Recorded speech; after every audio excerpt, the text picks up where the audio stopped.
Everyone, vision की मई series हम पढ़ रहे थे, तो इसमें पॉलिटी तो कवर कर लिया था हमने। हम अब आईआर पढ़ेंगे।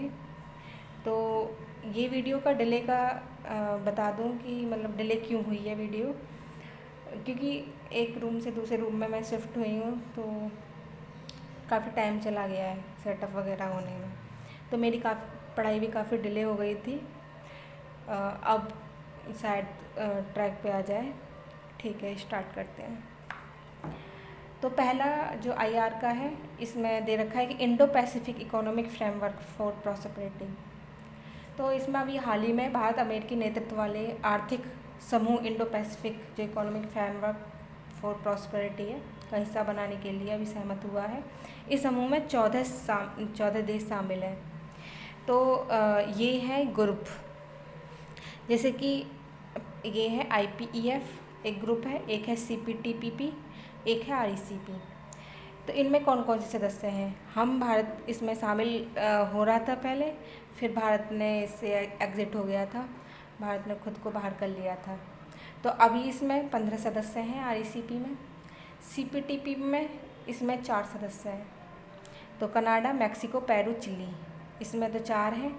और इसमें एक तो आसियान का है ही पूरे, और जापान, ऑस्ट्रेलिया, न्यूजीलैंड ये हैं, और चीन, तो ये आसियान की कंट्री हैं।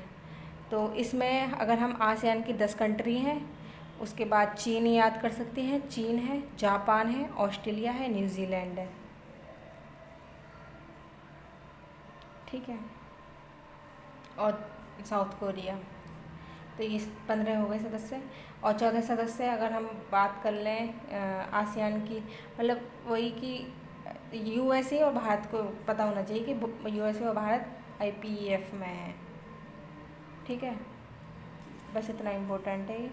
उसके बाद IPEF के बारे में दे रखा है, तो ये है कि इसमें भागीदार देशों के लिए अपने संबंधों को मजबूत करने और क्षेत्र से संबंधित महत्वपूर्ण आर्थिक और व्यापारिक मामलों में संलग्न होने हेतु, जैसे कि महामारी से क्षतिग्रस्त लचीली आपूर्ति श्रृंखलाओं के निर्माण हेतु USA के नेतृत्व वाला एक फ्रेमवर्क है।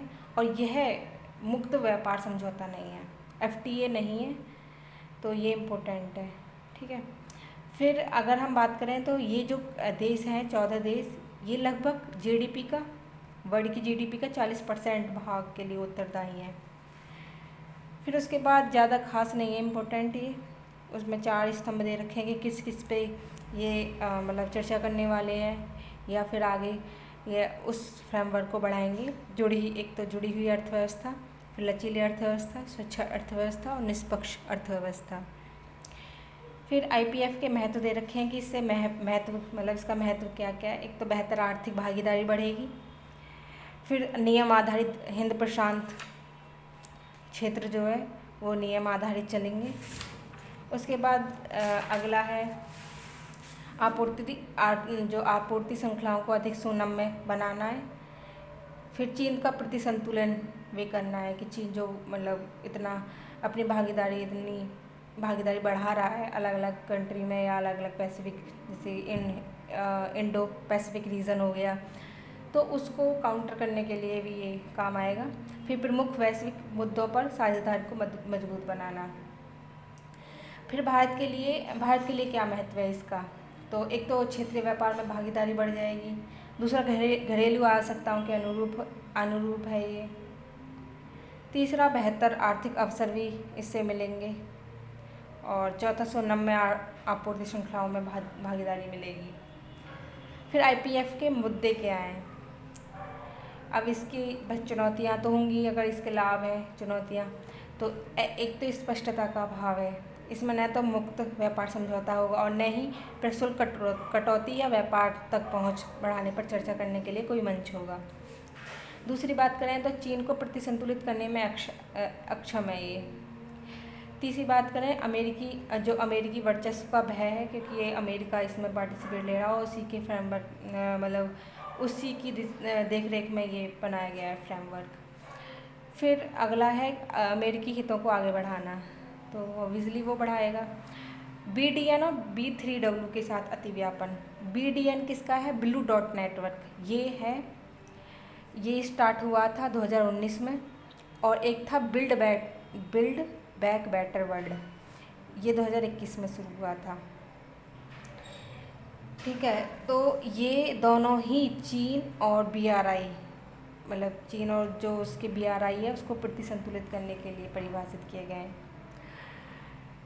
फिर उसके बाद है BDN को गुणवत्तापूर्ण अवसंरचना परियोजना हेतु मजबूत मानकों को बढ़ावा देने के लिए एक तंत्र के रूप में परिभाषित किया गया था, और इसमें उच्च मानकों सिद्धांतों को बढ़ावा देने के लिए पहल के रूप में परिभाषित भी किया गया था। फिर अगला है WTO के नियमों का संभावित उल्लंघन होगा इसमें। फिर विवाद निपटान तंत्र का अभाव है, जब तक आप विवाद निपटान तंत्र को लेके नहीं आओगे तब तक इसकी भागीदारी को कौन सुनिश्चित करेगा। फिर अगर हम निष्कर्ष की बात करें तो इसमें हम 3T की बात करते हैं। तो पहला ट्रस्ट है, दूसरा ट्रांसपेरेंसी है, तीसरा टाइमलीनेस है। तो ट्रस्ट विश्वास, ट्रांसपेरेंसी पारदर्शिता, और टाइमलीनेस समयबद्धता। तो हम 3T की बात कर सकते हैं। फिर इसमें अमेरिका के लिए IPF का महत्व क्या है। एशिया के लिए धुरी, पाइवट ऑफ एशिया कार्यक्रम का हिस्सा है, और अमेरिका इससे CPTPP से बाहर निकल गया था, तो उसके बाद ये IPF को ज्वाइन कर लिया है इसने, तो इसके लिए इम्पोर्टेंट है ये, और ज़्यादा कुछ खास है नहीं। फिर अमेरिका हिंद प्रशांत क्षेत्र पर क्यों केंद्रित है। तो एक तो पृथ्वी की लगभग आधी आबादी इधर ही रहती है हिंद प्रशांत क्षेत्र में, दूसरी GDP का 1/3 भाग यहीं पे रहता है, GDP का मतलब 1/3 भाग का कंट्रीब्यूशन करता है, और विश्व की सर्वाधिक सक्षम सेनाओं के साथ यह क्षेत्र अमेरिका के लिए वाणिज्यिक, राजनयिक, रणनीतिक हितों को आगे बढ़ाने के लिए महत्वपूर्ण है। फिर हिंद प्रशांत क्षेत्र 3 मिलियन से अधिक अमेरिकी नौकरियों में सहायक है, और अमेरिका के लिए FDI में लगभग $900 बिलियन का स्रोत है। फिर अमेरिका क्षेत्रीय आर्थिक मामलों में एक सक्रिय और विश्वसनीय भागीदार होगा, और ज़्यादा कुछ है नहीं इसमें इम्पोर्टेंट। इसमें हाल के दिनों में कार्यक्रम पहले दे रखी हैं कि एक तो जो W बुश प्रशासन ने बताया था कि ने एशिया के बढ़ते महत्व को समझा, और यह चीन, जापान, भारत के लिए घनिष्ठ रूप से संलग्न है। तो ये सब हैं। यही वो ट्रंप ने 2017 में प्रारंभ में ही TPP समझौते से अपने आप को बाहर कर लिया था, वही जो पीछे हम पढ़ते हुए आ रहे हैं वही दे रखा है इसमें, और ज़्यादा इम्पोर्टेंट है भी नहीं। अगला है टॉपिक हमारा SCO के ऊपर। SCO में मैप देख सकते हैं हम, इसमें कौन कौन सी कंट्री है। रसिया है, कजाकिस्तान है, किर्गिस्तान है, चाइना है, इंडिया है, पाकिस्तान, ताजिकिस्तान, उज्बेकिस्तान। तो कितनी कंट्री हो गई, 3, 3, 6, 6, 2, 8। भारत ने अभी हाल ही में भारत ने जो क्षेत्रीय आतंकवाद विरोधी संरचना रैट्स की बैठक की मेजबानी की है, और ध्यातव्य है कि हाल ही में भारत ने SCO रैट्स तंत्र के अध्यक्ष के रूप में अपनी भूमिका भी ग्रहण की है। तो इसमें SCO के बारे में दे रखा है। इसमें कहीं कहीं 9 कंट्री बताते हैं, और कहीं कहीं ईरान को 9वीं कंट्री ईरान जुड़ गई है कि उसको स्थायी मेंबर मान लिया गया है, और यहाँ पे 8 ही दे रखी हैं वैसे। ठीक है, तो SCO के बारे में है कि है स्थायी अंतरसरकारी अंतर्राष्ट्रीय संगठन है। इसकी स्थापना 2001 में हुई थी। 2001 में किसने की थी, कजाकिस्तान, चीन, किर्गिज गणराज्य, रूस, ताजिकिस्तान और उज्बेकिस्तान द्वारा। फिर 2017 में 2 कंट्री जुड़ती हैं, भारत, पाकिस्तान, जिसकी कजाकिस्तान की अस्ताना में जो कजाकिस्तान की राजधानी है अस्ताना, उसमें इसको पूर्ण सदस्यता का दर्जा दिया गया था भारत और पाकिस्तान को। फिर 4 पर्यवेक्षक जो देश हैं कौन कौन से हैं, अफगानिस्तान, बेलारूस गणराज्य, इस्लामिक गणराज्य ईरान, मंगोलिया, ये 4 हैं। फिर इसके लक्षण क्या हैं, तो ये लक्षण है कि ये सदस्य देशों के मध्य परस्पर विश्वास, सद्भाव को सुदृढ़ करना है। राजनीति, व्यापार, अर्थव्यवस्था, अनुसंधान, प्रौद्योगिकी, संस्कृति के साथ साथ शिक्षा, ऊर्जा, परिवहन, पर्यटन, पर्यावरण संरक्षण, अन्य क्षेत्रों में देशों के बीच प्रभावी सहयोग को बढ़ावा देना है।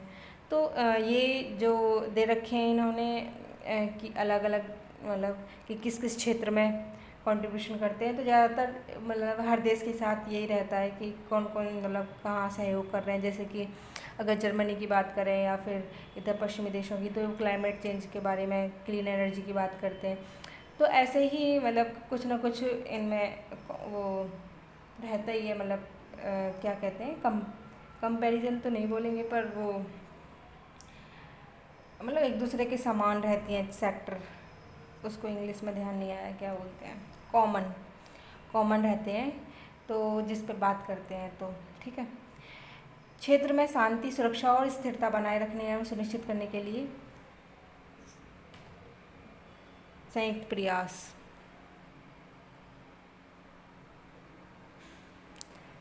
ओके।